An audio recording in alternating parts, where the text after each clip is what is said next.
What's up there, Parliament Fluffadelics? It's your boy Lurks here, and I'm going to talk about what it's like to be a furry convention guest of honor.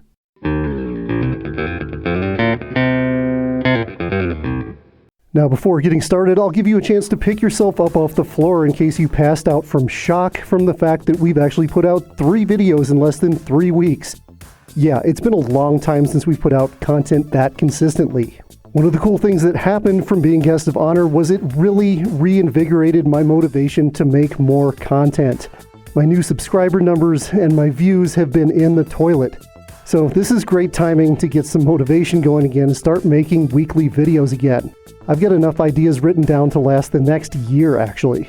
So anyway, you came here to hear me talk about what it's like to be guest of honor at a convention, specifically Alamo City Furry Invasion 2025.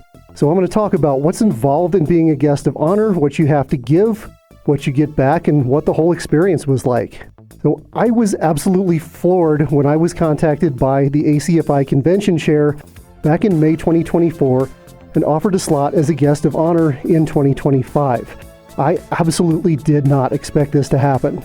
Now, it had been a goal of mine for years, ever since starting YouTube, to be a convention guest of honor someday, but I just didn't think I was big enough. This probably stems from the fact that I came into the fandom during the height of the PopUFur era. If you had a YouTuber guest of honor at a convention back then, it was going to be one of 5 or 6 people who had over 50,000, if not over 100,000 subscribers. Rarely did you see a YouTube or video content creator with a smaller channel like mine. But looking back, it makes sense that I was able to get a guest of honor slot as a smaller creator because things have changed in the last few years. I've noticed post-COVID that convention guests of honor tend to be smaller, lesser-known artists and content creators now.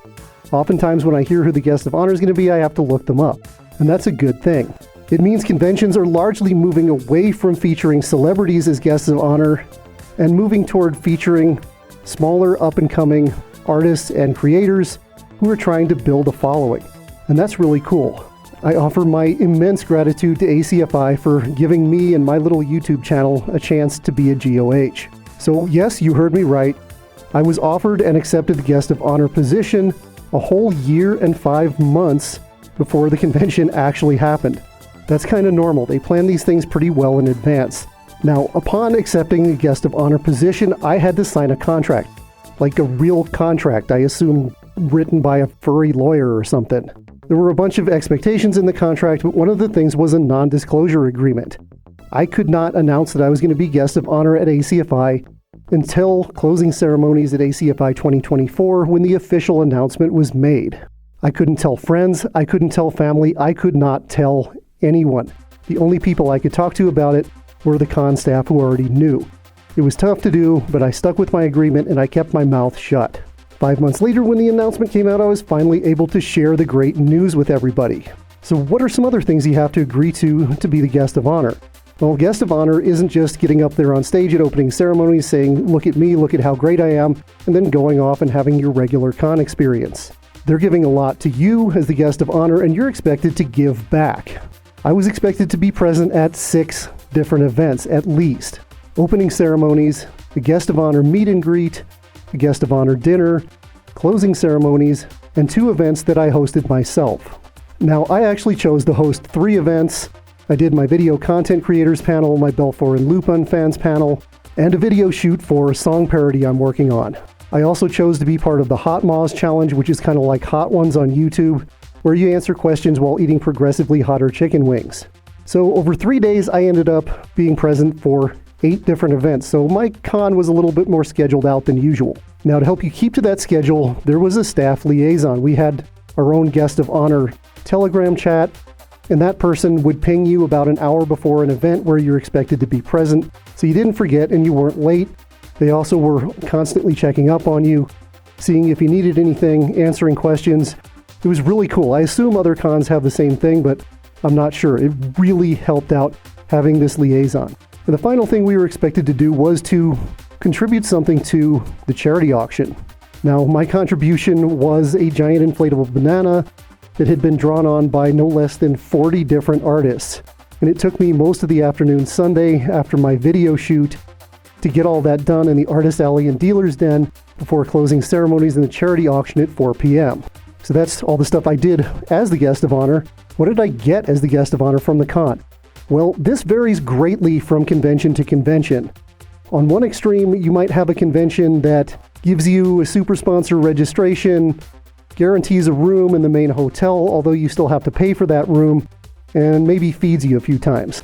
ACFI is on the other extreme. They treat their guests of honor right. The convention chair said from the beginning, upon founding the convention, that this was going to be the case. I didn't have to really pay for anything the whole convention. The only thing I had to pay for were 4 of my 5 dinners. That was it. Everything else was covered by the con. They gave me a comped room at the Embassy Suites. They paid for my travel. They would have arranged for airline travel if I had chosen to do that, but I chose to drive instead. So they reimbursed my hotel rooms and my gas. I got a complimentary super sponsor registration with all the swag that goes along with it. I got access to the super sponsor lounge for lunches free. Breakfast was already covered by the hotel. So yeah, I basically didn't have to pay anything. It was like a free con. ACFI is super generous like that. A normal guest of honor experience would probably be somewhere in between those two extremes. Most conventions are not going to give you everything for free. Most conventions will probably either pay for your travel or pay for your hotel, but not both. I was determined to make the most of this convention because I don't know if I'm ever going to get another opportunity to be a guest of honor. I mean, this was a big deal, especially for a small channel like mine. Now, I've heard that if you're a guest of honor and you do a good job, word can get around and you might have other opportunities in the future, but I'm not sure if that's true or not. So I treated this like it was going to be my one and only guest of honor experience in my lifetime. Overall, being guest of honor was an amazing experience. I was lucky that everything went really smoothly. All my events went well. They had this wonderful liaison, making sure you didn't forget to show up when you were supposed to be places. And the con was just overall so much fun. The only slight downside to being a guest of honor is, yeah, your days are going to be scheduled out a lot more than they would be at a normal convention where you were just an attendee. This was one of my most amazing convention experiences of all time, if not my single most amazing convention experience. It was so cool to finally be able to be a guest of honor. I thank ACFI immensely for the chance at this. I thought I was going to have to get up and do a speech at opening ceremonies or something, so I had it kind of rehearsed out to go something like, "This community recognition means more to me than any number of followers or subscribers. This is the biggest thing that's ever happened to my YouTube channel. So if you're an artist or a content creator of any type and you think you're not big enough or popular enough to be a guest of honor, you might be wrong about that. Just look what happened to me." Again, I am immensely thankful to ACFI for giving me this experience, and I hope I gave everything back they expected and more. Speaking of being immensely grateful, thank you as always to our super generous patrons who help fund this channel. Your generosity is greatly appreciated. All right, that was the experience of being a FurryCon guest of honor. What do you think? Would you like to be a FurryCon guest of honor?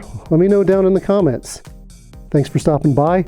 We'll be back next week. Yes, actually next week with more content. We're going to keep these weekly videos flowing as long as possible. Until then, you stay safe and you stay fuzzy.